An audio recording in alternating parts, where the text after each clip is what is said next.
എനിക്കുള്ള ഒരു വാഹനം ഇവിടെ സർവീസിന് ഇവിടെ കൊടുത്തിട്ട് ഇന്ന് ഇപ്പോൾ 10 ദിവസമായി.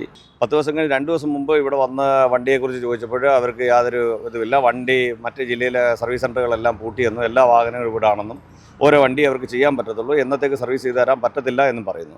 ഈ വണ്ടി ഇപ്പോൾ ഈ റോഡിൽ മൊത്തത്തിൽ 10-80ഓളം വണ്ടികൾ നിരത്തി വെച്ചിരിക്കുകയാണ്. ഈ വണ്ടിയിൽ ഏതൊക്കെ വണ്ടി എന്ന് കൊണ്ടുവന്നാണെന്നൊന്നും അറിയില്ല. അതുപോലെ ഈ വണ്ടിയുടെ ഇവിടെ കൊടുത്തതിന് യാതൊരു വിധമായ രേഖകളും നമ്മൾ ഈ വണ്ടി ഇവിടെ വെച്ചിട്ടുണ്ടോ എന്നുള്ളത് തരുന്നില്ല. ഈ വണ്ടികൾക്കെല്ലാം സർവീസ് നഷ്ടപ്പെടുന്ന രീതിയിലാണ് ഇപ്പോൾ ഈ കമ്പനി പ്രവർത്തിക്കുന്നത്. കമ്പനി ജില്ലയിലെ സർവീസ് സെൻ്ററുകളെല്ലാം പൂട്ടിപ്പോകുന്നതായി ആൾക്കാർ പറഞ്ഞറിയുന്നു. എല്ലാവർക്കും വളരെ മോശം പ്രതികരണമാണുള്ളത്. നല്ല വാഹനമാണ്, പക്ഷേ സർവീസ് മതിയായ രീതിയിൽ കിട്ടുന്നില്ല. ഇവിടെ സർവീസിന് സ്റ്റാഫില്ല. ഇവർ പറയുന്നത് സർവീസിന് ഒരാൾ മാത്രമേ ഇവിടെ ഉള്ളൂ, അതുകൊണ്ട് അവർക്ക് ഓരോ വണ്ടിയെ സർവീസ് ചെയ്യാൻ പറ്റത്തുള്ളൂ. അപ്പോൾ ഇവർ പറയുന്നതനുസരിച്ച് 80 വണ്ടി ഇവിടെ ഇരിക്കുന്നെങ്കിൽ ഇനി 80 ദിവസം എടുത്താൽ മാത്രമേ ഈ വണ്ടി സർവീസ് ചെയ്ത് കിട്ടുന്നു എന്നുള്ളൊരവസ്ഥയിലാണുള്ളത്. ഈ സർവീസിൽ എത്തിക്കുമ്പോൾ വാഹനം ഓപ്പൺ ചെയ്യുമെന്ന് പറഞ്ഞല്ലോ, അതെങ്ങനെയാണ് അത് ഓപ്പൺ ചെയ്യുന്നത്?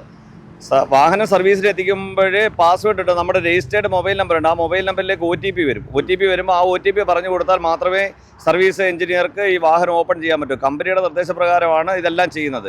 നമ്മൾ പേയ്മെൻറ്റ് അടയ്ക്കുന്നതും കമ്പനിക്ക് ഡയറക്റ്റാണ്, ഓൺലൈൻ പേയ്മെൻറ്റാണ് പോകുന്നത്. അതിനുശേഷം ഇത് ക്ലോസ് ചെയ്യുമ്പോഴും അതേപോലെ തന്നെ OTP വരും. അല്ലാതെ ഇവർക്ക് നേരിട്ട് വാഹനം ഒന്നും ചെയ്യാൻ പറ്റത്തില്ല.